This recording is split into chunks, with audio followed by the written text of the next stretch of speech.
السلام عليكم ورحمة الله وبركاته. إن الحمد لله نحمده ونستعينه ونستغفر ونعوذ بالله من شرور أنفسنا ومن سيئات أعمالنا. من يهده الله فلا مضل له ومن يضلل فلا هادي له. وأشهد أن لا إله إلا الله وأن محمدا عبده ورسوله أما بعد.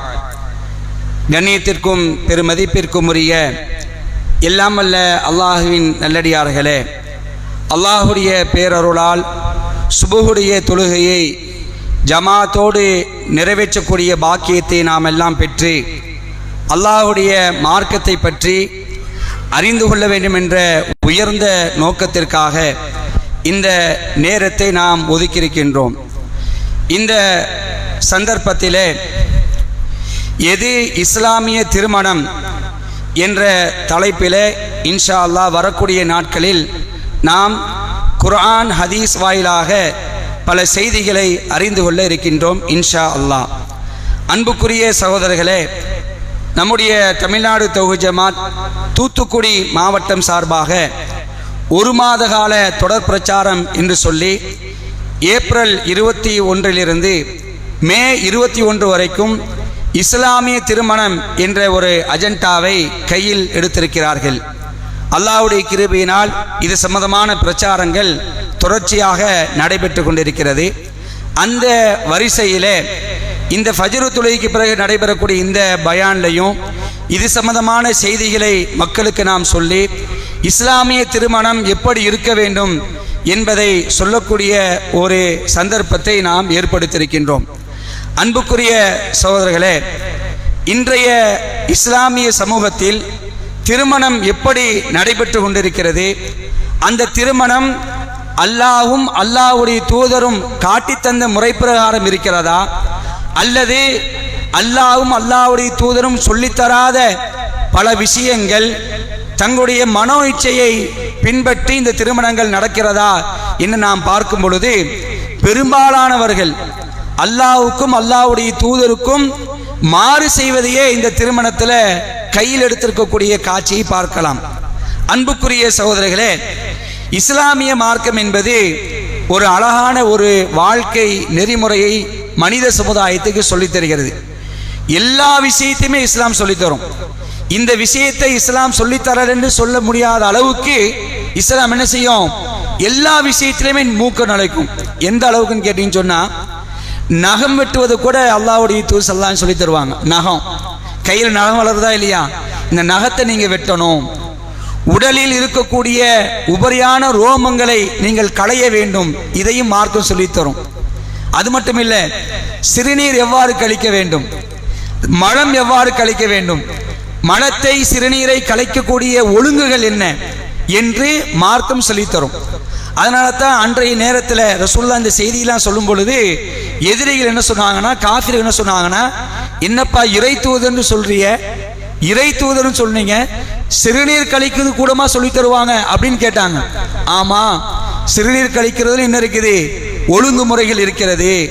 சிறுநீர் மலம் கழிப்பதிலையும் சில ஒழுங்குகளை பேண வேண்டும் என்று மார்க்கம் சொல்லக்கூடிய ஒரு நிலையை நம்ம பார்க்க முடிகிறது. அன்புக்குரியவர்களே, இப்படி நகத்தை வெட்ட சொல்லி தந்த இஸ்லாம், சிறுநீர் மலத்தை கழிக்கும் பொழுது ஒழுங்குகளை கற்று சொல்லி தந்த இஸ்லாம் ஒரு மனிதனுடைய வாழ்க்கையில மிகவும் இன்றியமையாத ஒரு நிகழ்வு என்ன தெரியுமா? திருமணம் தான். இந்த திருமணத்தை சொல்லித்தராம இருக்குமா? இந்த திருமணத்தை இப்படித்தான் செய்யணும் என்று அல்லாஹ்வும் அல்லாஹ்வுடைய தூதர் நமக்கு தெளிவாக என்ன செய்யப்பட்டிருக்கு? இந்த மார்க்கத்தில் சொல்லித்தரப்பட்டிருக்கிறது.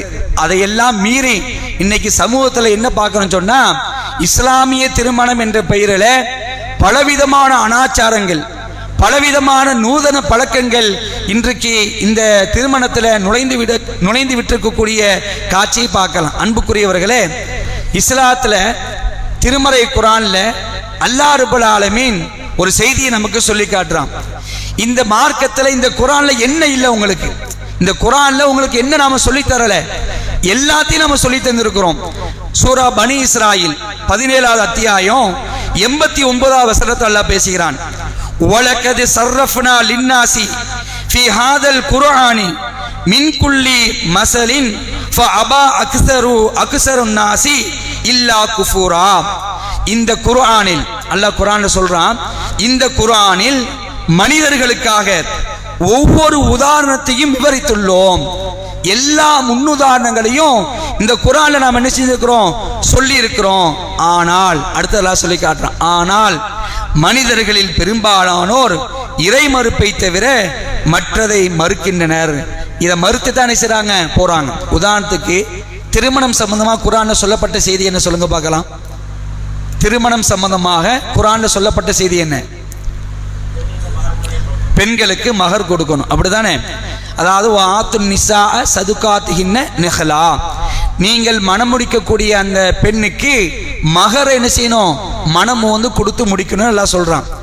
இது என்ன இன்னைக்கு மீறப்படுதா இல்லையா? அதான் சொல்றான், பெரும்பாலானவர்கள் இதை மறுத்து விடுகிறார்கள். நான் பெண்ணுக்கு கொடுக்கற மாதிரி கொடுப்பேன். எவ்வளவு கொடுப்பேன்? 1001 ரூபா மகரு, 2001 ரூபா மகரு கொடுத்துட்டு வாங்குறத வாங்கிக்குவேன். லட்சக்கணக்கில் கோடிக்கணக்கில் வீட்டை வாங்குவேன், அதை வாங்குவேன். வரதட்சணை என்று வாங்கக்கூடிய ஒரு நிலை இருக்கா இல்லையா? நம்ம ஊரை நீங்க எடுத்துக்கிட்டீங்கன்னு சொன்னா, அம்மாடி பொம்பளை பிள்ளைய பெத்துட்டான்னு சொன்னா அவன் தகப்பன் என்ன செஞ்சிடணும், ஓட்டாண்டியா தான் போனோம் அப்படின்னு ஒரு நிலை இருக்குது. நம்ம ஊர்ல இந்த திருமணத்துல வந்து இன்னைக்கு ஏராளமான விஷயங்கள், விதியாத்தான விஷயங்கள் நுழைந்திருக்கிறது. அதை களையணும் இன்ஷா அல்லாஹ். அன்புக்குரியவர்களே, அப்ப திருமறை குர்ஆன் அழகான வழிமுறை நமக்கு சொல்லித் தருகிறது. அதற்கு மாற்றமாக என்ன செய்றாங்க, இன்னைக்கு இஸ்லாமிய சமூகம் கூட இந்த திருமணத்துல சில காரியங்களை செய்யக்கூடிய காட்சிகளை பார்க்கலாம். அன்புக்குரியவர்களே, இன்றைய சமூகத்துடைய நிலை என்ன தெரியுமா? திருமணம் முடிக்கணும் வைங்களேன், லேசு மாசெல்லாம் கிடையாது. திருமணத்தை லேசாலாம் முடிச்சிட முடியாது. என்ன பாய் வயசு வந்துட்டு உங்களுக்கு ஒரு 25 வயசு ஆகிட்ட, 26 27 வயசு ஆகிட்டு திருமணம் முடிக்கலையா அப்படின்னு கேட்டால் அவங்க அடுத்த பதில் என்ன தெரியுமா சொல்லுவாங்க? காசு வேணும், பொருளாதாரம் வேணும் பாய், பைசா இருந்தால் தான் முடிக்க முடியும். அது ஆம்பளையா இருந்தாலும் சரி பொம்பளையா இருந்தாலும் சரி, இப்படி தானே சொல்லக்கூடிய காட்சி பார்க்குறோம். அப்போ என்ன நிலைக்கு கொண்டு வந்துட்டாங்க? திருமணம் முடிப்பதாக இருந்தால் பொருளாதாரம் நிறைய வேணும், நிறைய காசு பணம் வேணும், வீட்டை கட்டிப்பார் திருமணத்தை நடத்திப்பார் அப்படிம்பாங்க. ஒரு இதை சொல்லுவாங்க, வீட்டை கட்டிப்பாரு திருமணத்தை நடத்திப்பாரு. வீட்டை கட்டுவது சாதாரண விஷயம் இல்லை, அதுக்கும் கோடிக்கணக்கில் காசு வேணும். திருமணத்தை நடத்துவது சாதாரண விஷயம் இல்லை அப்படின்னு கொண்டு வந்துட்டாங்க. ஆனால் மார்க்கம் என்ன சொல்கிறது? திருமணம் ரொம்ப லேசு. இஸ்லாம் ஒரு எளிய மார்க்கம். இஸ்லாம் எப்படிப்பட்ட மார்க்கம்? எளிமையான மார்க்கம்.